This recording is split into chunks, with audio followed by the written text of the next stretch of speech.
So I was the platoon leader of the 2nd Platoon of 62nd Division Reconnaissance Company under ng 6th Infantry Campilan Division ng ating Philippine Army. So yung ano po doon, mission po namin is to clear the irrigation project or the dredging project of our government. What was your rank then? Second Lieutenant. Isang buwan na actually. It was a 1 month exchanging fires against the enemy. And yung platoon na namin or yung company na namin, 62nd DRC na yung nag-lead nung pag-assault or pag-clear ng isang abandoned na bahay doon.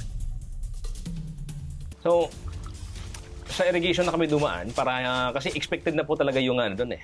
We are already expected IED planted by the enemies around the house. Mm-hmm. But kaya dumaan na kami sa irrigation para wala kami masagi. Pagdating ng AOD, sabi niya, sir, forward kayo konti at re-recover namin, baka sumabog, madamay pa kayo. After niya sinabi po yun, yung platoon sergeant ko na kasama ko ay dumaan dito sa kaliwa ko. Tapos may mga graba dito sa harap namin.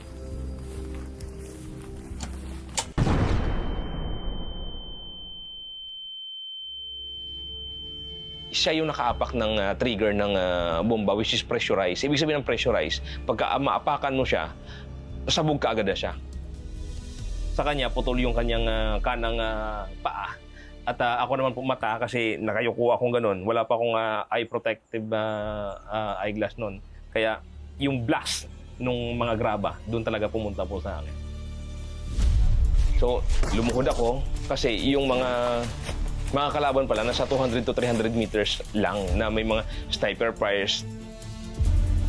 Naniligo talaga ako ng dugo during that time.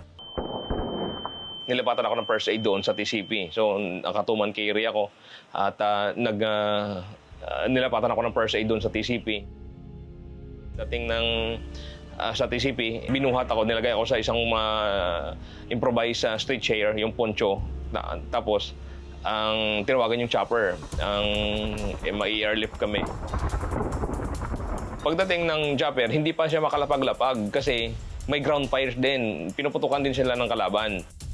Naialis ng kanyang mga kasamahan si Major Hakuba mula sa gitna ng bakbakan. Duguan man at sugatan, ang nasa isip pa rin niya ang mga tropang naiwan sa laban. What did you feel at that right moment? Nakapikit na ako noon all the way. Inisip ko yung pamilya ko na at saka inisip ko yung yung serbisyo ko.